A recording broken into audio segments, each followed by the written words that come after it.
তুমি শ্রাবণ চাইতে বলে আমি কান্না হয়ে তোমাকে বৃষ্টি উপহার দিতাম প্রতিদিন।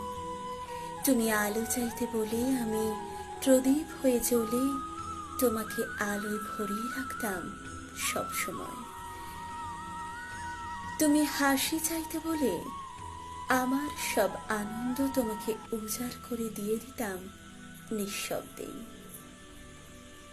তোমার হাজারটা প্রশ্ন উত্তরের সুবিধার জন্য আমি শেষে প্রশ্ন বিচিত্রা হয়ে গেলাম, তবু কোনোদিন তোমার মন পাইনি, অভিযোগও করিনি তোমার বিরুদ্ধে।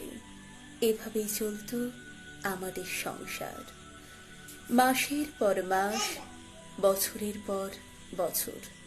শেষে তুমি হয়ে উঠলে বন্ধি আর আমি ঝঞ্ঝা।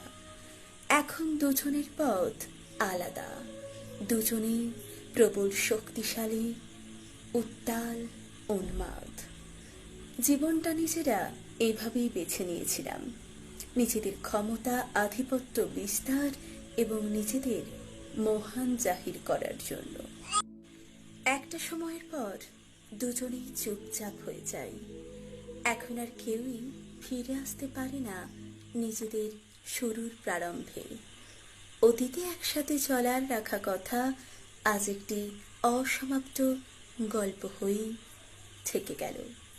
ধন্যবাদ বন্ধুরা, আমি রনিতা ছিলাম আমার একটি লেখা আপনাদের সাথে নিয়ে। কেমন লাগলো অবশ্যই কমেন্ট করে জানান। আপনাদের ভালো লাগলে আবার আমি পরবর্তী অংশ নিয়ে আসবো খুব শীঘ্রই। ধন্যবাদ, সকলে খুব ভালো থাকবেন, সুস্থ থাকবেন আর অবশ্যই ভালোবাসায় থাকবেন।